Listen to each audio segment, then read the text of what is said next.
Hello there, welcome. This is one of the best motivational speeches given by Jim Rohn. About 5 puzzle of life. Make sure to subscribe for the best motivation videos ever. Now, what I'd like to give you is what I think are the 5 major pieces to the life puzzle. 5 major pieces to the life puzzle. If we can study each of the pieces and then put it all together, the chances of it running well are just a lot better. Mr. Shoaff gave me a simple formula when I first met him, and let me give it to you. He said there's usually about a half dozen things makes 80% of the difference. There's about a half dozen wealth things, about a half dozen health things that can give you the 80% solution to the problem. Then Mr. Shoaff said, be a student of those half dozen basic things. Pretty good advice. Success is not doing extraordinary things. Success is doing ordinary things extraordinarily well. In very simple terms, is simply what you know. And what you know greatly affects how your life works out. We might also add, what you don't know greatly affects how your life works out. The idea you miss could be the missing number in trying to put the numbers in the lock. So, what you don't know will hurt you, to correct an old cliche. And to correct another one, ignorance is not bliss. Right? It's important to know. It's important to get the information. Now, we do something very important with what we know. We weigh it. That's another good word. We weigh. Weigh everything before you do it, before you buy it, before you try it. Make sure you weigh it. Everything you get ready to do, you got to decide whether it's a major or a minor. And you don't want to give minor things major time. You don't want to give something insignificant significant amounts of your energy. So we simply use the phrase, weigh before you pay. Sophisticated people learn to weigh everything. And what we all need is a good set of mental scales to weigh everything. What if you got information and your mental scales were off and insignificant things to you were significant? Wouldn't that be a major handicap the rest of your life? When you weighed something, important things weighed unimportant. We would call that a great handicap. So it's very important to weigh everything properly, and that's the reason for sermons and songs and lyrics and lectures and seminars and conversations and professors and teachers. It's one of the reasons why we converse with each other, and we debate and we think about and we ponder and we perceive and we weigh and we try to find out where the values are. Because you don't want to proceed and give big chunks of your life to something that's insignificant. Okay, so we get information, we weigh it, then we come to conclusions about values. Big question in forming your life, where are the values? What is important? What should weigh heavy on my mind and I should give it significant time and significant energy and significant money? Shoaff said to me, poor thinking habits keeps most people poor. Not poor working habits. Most people work hard, but they don't think hard. They don't use their mind to really try to perceive where the values are so that they don't waste any time. It's easy to spend big chunks of your life on insignificant things. It's one of the major pieces of the life puzzle. What you think about, knowledge, how you weigh it, the conclusions you come to, the values you've perceived, thinking. If you really want to help somebody change their life, you have to start changing their mind, change their philosophy, change how they think. Somebody says, well, just motivation, that'll do. And the answer is no, motivation won't do it. If a guy's an idiot and you motivate him, you got a motivated idiot. Right? Say, no, that's not what it takes. Now, it's very easy to make errors in judgment. Errors in judgment. I'm now teaching people, even after they're out of school, university, college, they should read at least 1 or 2 books a week. It's easy when you get out of school, right, and get a job to just sort of let that all slide, not keep up the learning process. But if you don't keep up the learning process, a lot of values become fuzzy if you don't keep trying to perceive what's important, what's not important, and then start spending major effort on minor things. So we have to keep learning. What if a guy spent his book money on donuts? Right? We would call him greatly deprived mentally. In 10 years, the guy's bought 2 tons of donuts. and only 2 books, right? Mostly with pictures, right? And he wonders why his life isn't working well. Reason. After he got out of school, he didn't keep up the flow of ideas that can help to refine your business and help to refine your decisions and help you come to better conclusions. You've got to keep up the learning curve, even after you're out of school, to make sure that you're not making errors in judgment. The reason why most people wind up average at age 40 instead of rich is simply an error in judgment about what to do with your money. What would you suggest a 15-year-old start as a plan to do with their money so that by 40 they're rich instead of average? You've got to have a good plan, right? If you start making errors early with your money, those errors can make your life mediocre instead of rich. You wind up with pennies instead of fortune. And you wind up with crumbs instead of a feast, simply because early you made errors on what to do with your money. The guy says, well, it's only $10. So what does it matter what I do with it? And the answer is, that's when it really matters, is when you don't have much. The guy says, oh, if I had a fortune, I'd really take good care of it, but I've only got a paycheck, so I don't know where it goes. We call those great errors in judgment. It's so important to make sure you've got a good plan when the amounts are small. But it's easy to make errors. It's easy not to know. It's easy to miscalculate. And if you miscalculate, some things keep adding and adding and adding. I got a good phrase for you. Life is accumulative. Good phrase to know. Life is accumulative. Our errors either accumulate into what we don't get, or our wise decisions accumulate into what we do get. Now, the key is to correct the errors as early as possible. Fortunately, Mr. Shoaff caught me at age 25, started asking me major questions. At age 25, he said, Mr. Rohn, how long have you been working? And I said, I've been working 6 years. I started working when I was 19. He said, well, 6 years. How much money have you saved and invested in the last 6 years? I said, not any. He said, who sold you on that plan? Wow, 6 years is enough time now to check and see if you've got a good financial philosophy. And the time to catch the errors is early. So Mr. Shoaff started asking me those tough questions at age 25. How about your money? How about your resources? How about your investments? And you say, well, I've got plenty of time to worry about that and be concerned about that later. And the answer is probably not. Now's the time to fix it. Wherever you hear the good information, that's the time to start fixing. So we're teaching kids learning so that good ideas keep occurring to you. Now you can do more wise things. Okay? But philosophy is where it all begins, what you know. Now, to know wise things, you simply have to study, as you're doing. Keep up the reading, keep up the conversations, keep up the listening to lectures, keep going through the information, keep stashing it away, taking the notes, right? There's no better way to adjust your philosophy than to have a continual flow of ideas. But that's the first piece of the life puzzle, philosophy. Now, here's number 2. Philosophy determines attitude. Attitude is simply how you feel. First, what you know sets the sail of your life. Now, how you feel starts taking you there. Attitude. Now, there's all kinds of ways to feel, right? You can feel good or you can feel bad.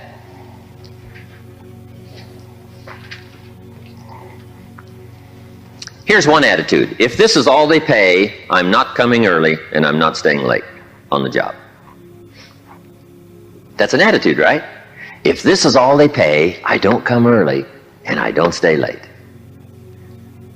Now, do you suppose that attitude, if you carried it through the rest of your life, do you suppose that attitude would greatly affect your life as the years unfold? The answer is overwhelmingly, of course.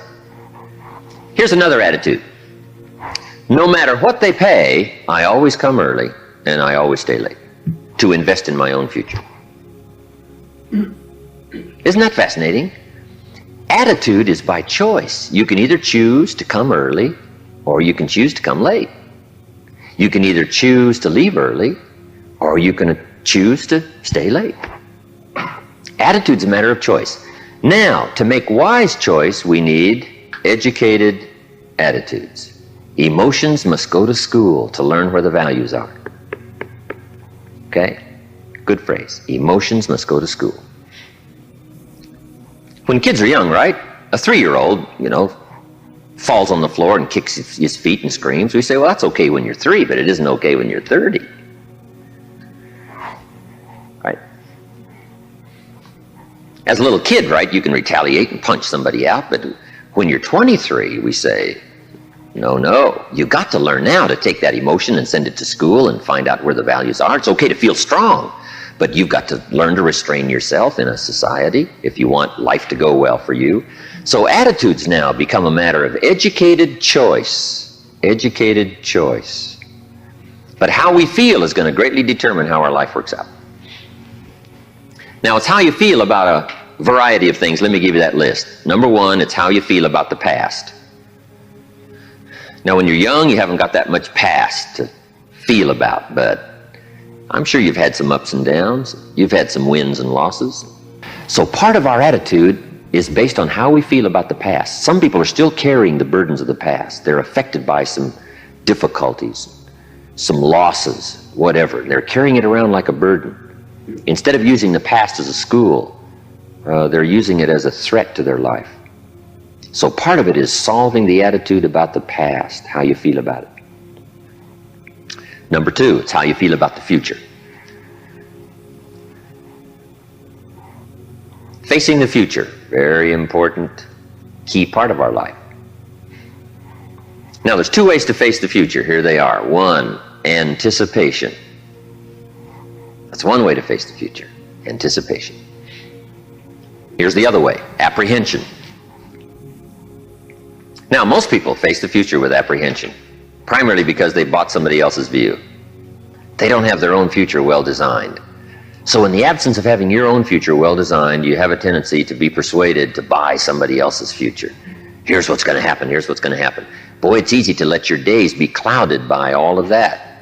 So some days, somewhere along the line, you've got to start settling for sure how you feel about the future. And how you feel about it greatly determines what you do. If you don't feel good about the future by having goals set, you take what we call uncertain steps. It's difficult to be confident about the day if you don't have your future well designed. So here's one of the keys to do about your future. Set goals, write them down, design the future. Where do you want to go? What do you want to do? What do you want to be? What do you want to see? What do you want to have? What do you want to share? Even if it all changes 12 months from now, the key is to start making a list now. The cities you want to visit, the people you'd like to meet, your health goals, your investment goals, all that stuff. Start writing it, putting it in a journal somewhere. And let it all change as time unfolds. Something that you think is very important right now, 2 years from now, you'll say, that was kind of foolish. How come I thought that was so important, right? Because you'll grow beyond that. But right now it's important to get as clear a picture as you can of the future. Set your dreams, set your goals. Because it's important. How the day goes is greatly determined by your confidence about the future. Now here's another attitude. It's how you feel about each other. It's how you feel about society and the community and the country. It's very important. It's not that difficult to be a cynic. And cynicism greatly influences how your life works out. But it's also important to understand that if you want to do well, it takes all of us to help each of us. Good phrase. It takes all of us to help each of us do well. You can't succeed by yourself. It's hard to find a rich hermit. But you can't succeed by yourself. You need a market. You need a society. We need each other's ideas. We need each other's collective ideas. Collective participation in the marketplace, society. Okay? So how we feel about each other, very important. Now here's the big one. It's how you feel about yourself. How you feel about yourself. Self-esteem, understanding your own value. Boy, if new discovery starts to unfold for you, that you've got the brains, you've got the talent, all you need is instruction, all you need is some coaching, all you need is some help, all you need is some advice, some experience. If you're headed down the wrong road, hopefully somebody's already been down that road where the bridge is out. And they come back saying, don't go this way anymore, the bridge is out. So we take somebody else's advice and we say, wow, I'm glad you came along, I'm heading down this road. So, learning from other people's experiences, picking up all the ideas so that we can feel good about ourselves. Now, self-esteem primarily comes from engaging in the disciplines that lead to value. Self-esteem comes from engaging in the disciplines that lead to value. We don't lack potential, but to bring value from potential, we need the disciplines. Now, one of the major things that makes us not feel good about ourselves is not engaging in the disciplines. If you keep letting yourself off the hook, or just ho-humming it and letting it all slide, then you don't feel good about yourself. Best is the ant philosophy, right? To feel good about yourself, do your best. Gather all you can during the summer. We call that the ant philosophy. Ants don't settle for half. They go for all. All you possibly can. Do the best you can. It's the greatest lift of self-esteem is doing the best you can. Okay? So attitude plays such an important part in the 5 pieces of the life puzzle. Now, what's next? Number 3. First is philosophy. Second is attitude. Philosophy and attitude determines activity. Activity is what you do. Key phrase, success is a doing. You actually now have to do it. It seems as though God has designed that the major part of the value of our life is left to our own mental genius. You've got to decide what you want to become. Then you simply have to go do it, engaging in the disciplines. Now, the activity part is so important. How hard should you work when you get ready to labor, when you get ready to try to be successful in the marketplace?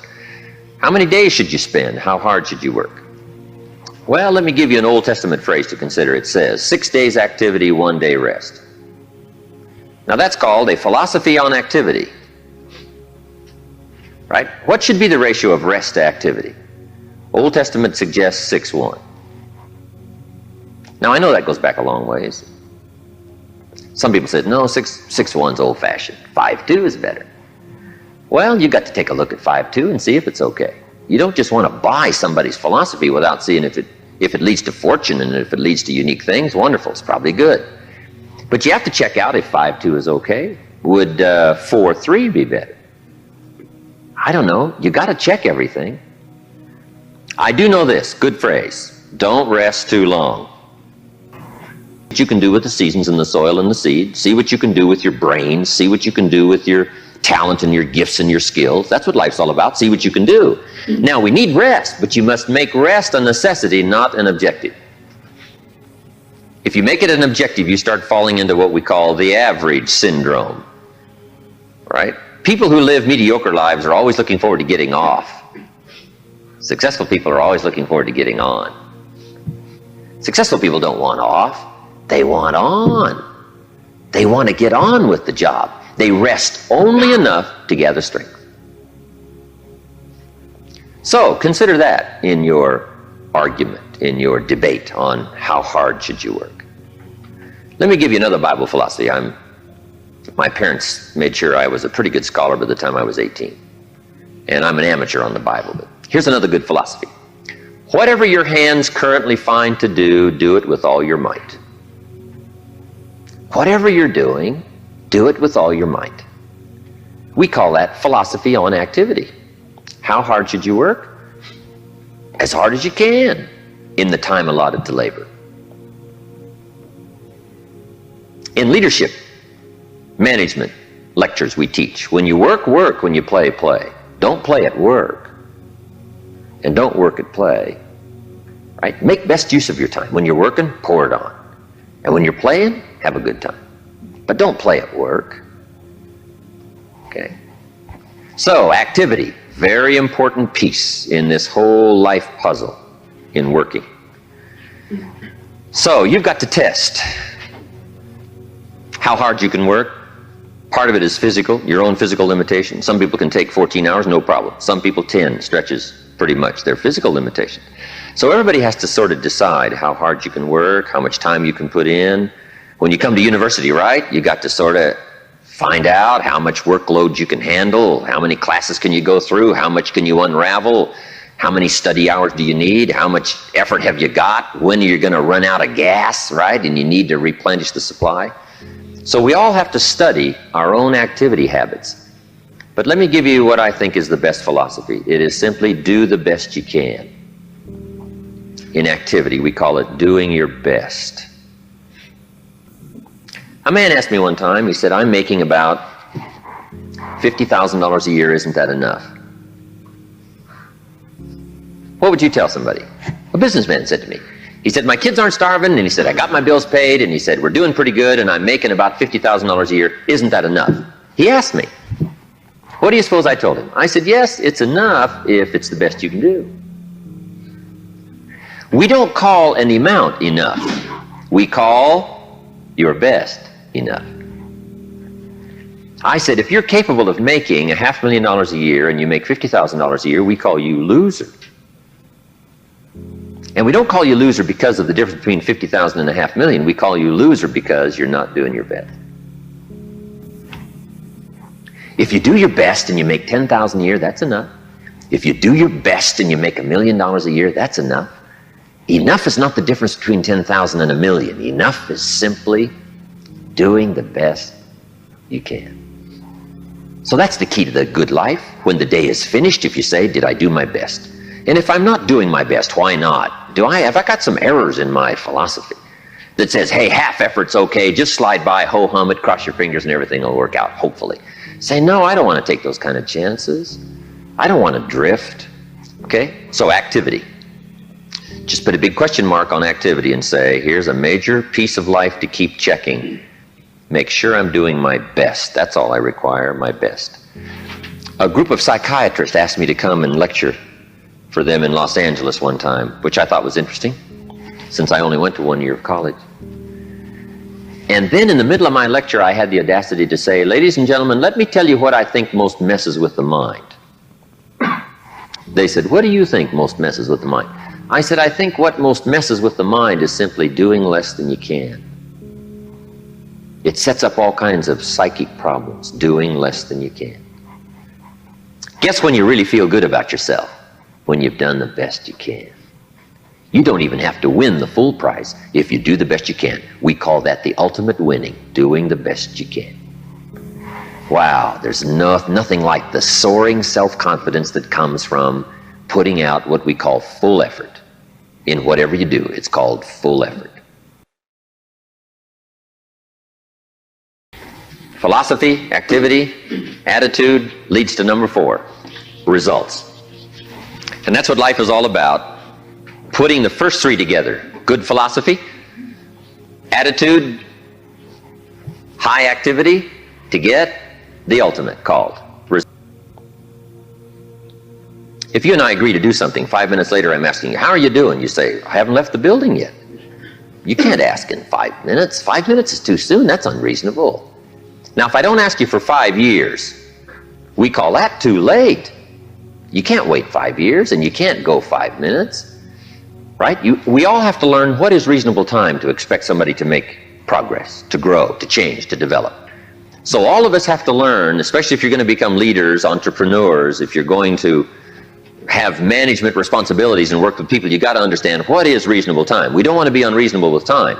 But here's what else we expect: measurable progress in reasonable time.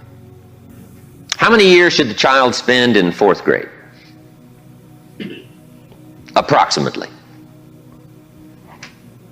About 1. You say, well, if they're nice kids, would you give them 3 or 4? You say, no, you can't spend 4 years in 4th grade. It's unacceptable. We put on the family pressure. We put on peer pressure, right? We put on all kinds of pressure. You can't spend 4 years in 4th grade. Now, wouldn't that be interesting if we applied the same kind of social pressure all of our lives? What would be acceptable to society for wise investments to have been made by age 30 so that you can really properly take care of yourself and your family? Somehow we've missed those standards, right? Shouldn't it be popular to be wealthy by age 40? And shouldn't we look at somebody who by age 45 is not at least financially independent saying, Where have you been? Tibet? Or Bangladesh you probably have spent. You mean you've been here all this time? Right? Shouldn't we make it a bit unacceptable not to be well off in what we call reasonable time? But what if a guy spent his potential fortune on non-essentials from age 15 to age 45? Shouldn't we call that unacceptable? Shouldn't teenagers ask their parents, how come we're not rich? We live in a rich country. This is America. Aren't those good questions? How about the wisdom of a good plan versus a poor plan? What if a man was a farmer and he ate his seed corn? Instead of planting it, he ate it.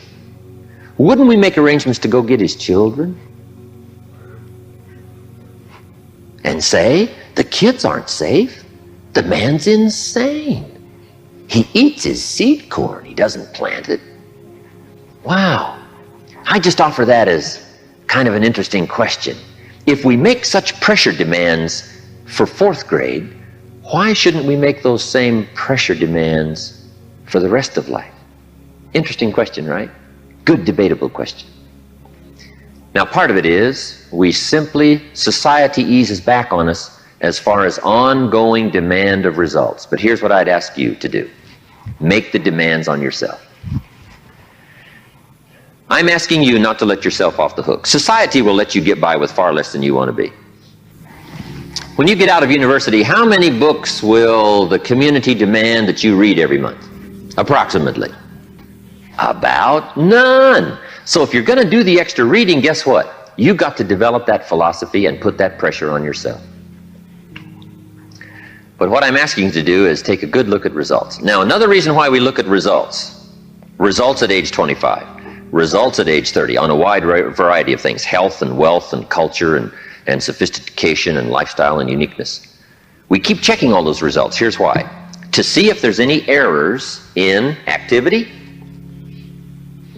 Guess how easy it is to make errors in activity? It's easy. We teach in our leadership series, don't mistake movement for achievement. Boy, sometimes it's easy to be faked out by being busy. The guy's busy 10 hours a day, but he's going in figure eights. The guy's not making progress. He's stalled, but he's busy. And he thinks being busy is going to do it. Say, no, you got to be busy doing the right things.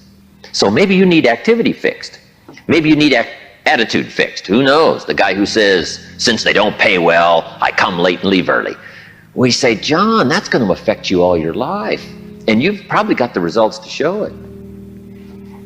Or maybe we need a correction of philosophy. That's why we check results. Now, here's the last piece in the life puzzle. It's called lifestyle.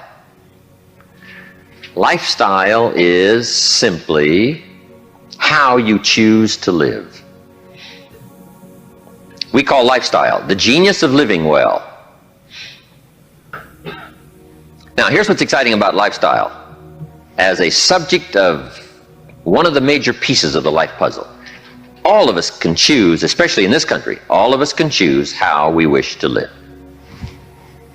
Guess what you can get from your money? Joy or animosity. However you wish to live. A father takes a $10 bill and wads it up and throws it at his son and says, if you need the darn stuff that bad, take it. We call it money without style. The father's got the money, but he doesn't have the style. He studied economics, but he didn't study happiness. So let me give you the phrase. Happiness is an art, not an accident. Some people have figured out things economically, but they haven't figured out lifestyle to live well. Culture is a study. It's not an amount. Somebody says, if you have an amount of money, you'll be cultured. And the answer is no. Cultured is a study. Culture is a refinement of the mind. To be cultured, you must count. It's the genius that counts. It's the ideas that count. So here's what I'm challenging you to do. How to be happy with what you've got while you pursue what you want. And I'll give you time to make a note of that phrase because I think it's so important to wrap it up. How to be happy with what you've got while you pursue what you want.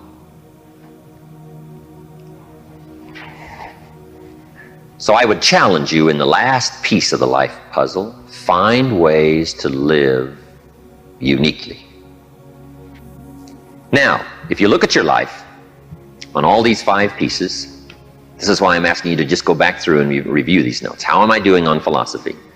Are there some things I don't know? Am I making some errors in judgment that's going to bring me to no good end, right? 3 years from now, 5 years from now.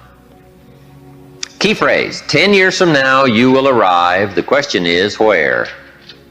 Good question, where? And the follow-up is, now's the time to fix the next 10 years. Now's the time to fix the next 10 years. And hopefully with the discussion of these 5 subjects, we've given you some viewpoints, at least from my experience. And hopefully I've done a little coaching here today, and you can take these subjects and debate them and talk about them and think about them, and they'll help you with life in the future.